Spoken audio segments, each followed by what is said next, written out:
జోహార్ పులే గారు, జోహార్ పులే గారు, జోహార్ పులే గారు, పులే గారి ఆశయాలు, పులే గారి ఆశయాలు, జోహార్ పులే గారు, జోహార్ పులే గారు.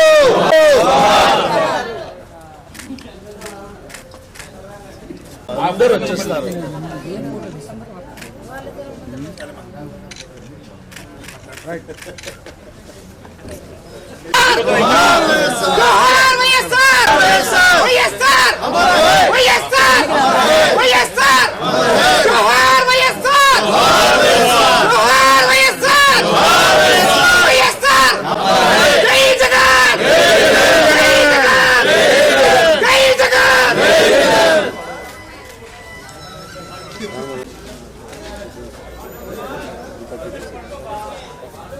మహాత్మారావు జ్యోతి గారు పూలే గారి 134వ వర్ధంతిని ఈరోజు మనం వైఎస్ఆర్ కాంగ్రెస్ పార్టీ మరి జిల్లా కార్యాలయంలో మరి వైఎస్ఆర్ కాంగ్రెస్ పార్టీ నాయకులందరూ కూడా ఘన నివాళులు అర్పించడం జరిగింది.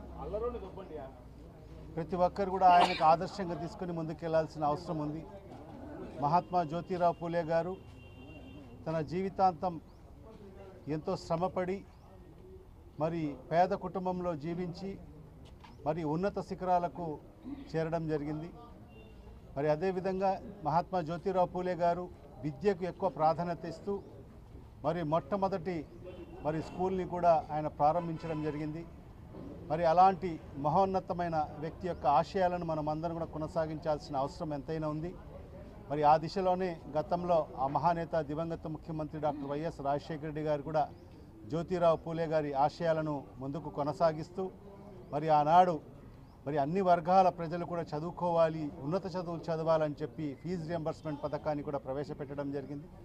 మరి ఆయన ఆశయాలను కూడా కొనసాగిస్తూ గతంలో మన నాయకుడు శ్రీ వైఎస్ జగన్మోహన్ రెడ్డి గారు ముఖ్యమంత్రిగా ఉన్న సందర్భంలో కూడా మరి బీసీలకు పెద్దపీట వేస్తూ బీసీలు కేవలం వెనుకబడిన కులాలు కాదు, మరి అవన్నీ బీసీ కులాలన్నీ కూడా బ్యాక్ బోన్ అని మరి ఆయన నిరూపించడం జరిగింది.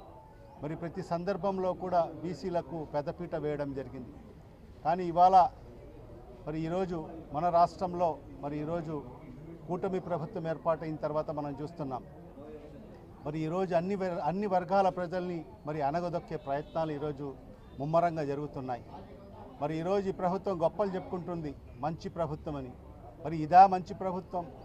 మరి ఈరోజు ఎన్నికల ముందు అనేక హామీలు ఇచ్చి సూపర్ 6 అని చెప్పి సూపర్ 7 అని చెప్పి మరి అనేక హామీలు ఇచ్చి మరి ఈనాటికి సుమారుగా 6 నెలల కాలం అవుతుంది ప్రభుత్వం ఏర్పాటై.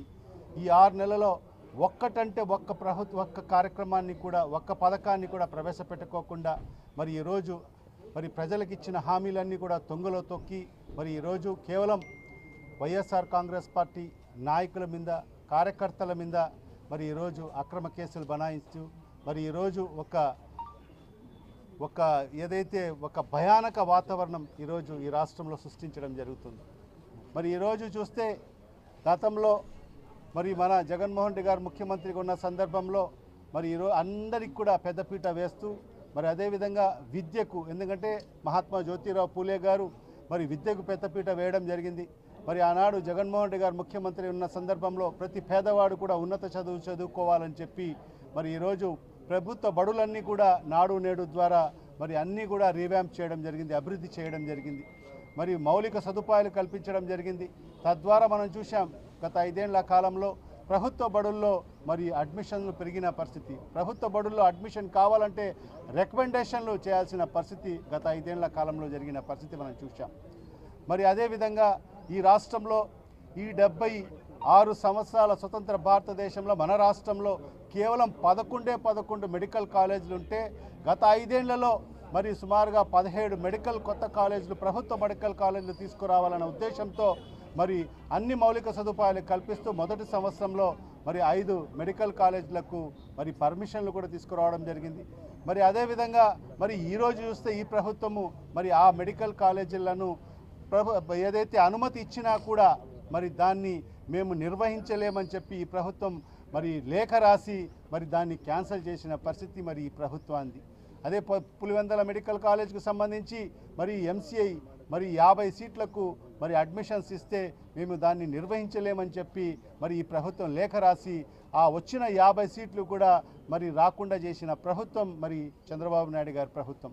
మరి ఎంతోమంది విద్యార్థులు మరి నీట్ రాసి వాళ్లకు ఖచ్చితంగా ఈ ఐదు మెడికల్ కాలేజీలు వస్తున్నాయి, మరి సీట్లు కూడా పెరుగుతాయి, మాకు కూడా సీట్లు వస్తాయని చెప్పి ఎంతో ఆశతో ఎదురు చూసి మరి వాళ్ళకందరికీ కూడా నిరాశ పాలైన పరిస్థితి మనం చూసాం. మరి ఈ రకంగా అన్ని రంగాల్లో కూడా మరి అదే కాకుండా ఈరోజు సుమారుగా ఫీజు రియంబర్స్మెంట్ పథకం చూస్తే నిజంగా ఇప్పటికీ ఈ డిసెంబర్ నాటికి సుమారుగా 2,800 కోట్ల రూపాయలు బకాయిలు ఉన్నాయి. మరి అదేవిధంగా వాళ్ళకు సంబంధించిన హాస్టళ్లకు సంబంధించి సుమారుగా 1,100 కోట్ల రూపాయలు, అంటే డిసెంబర్ నాటికి 3,100 కోట్ల రూపాయలు మరి ఈరోజు బకాయిలు ఉన్న పరిస్థితి. దానికి ఒక చిల్లు గవ్వ కూడా చెల్లించని ప్రభుత్వం మరి చంద్రబాబు నాయుడు గారి ప్రభుత్వం.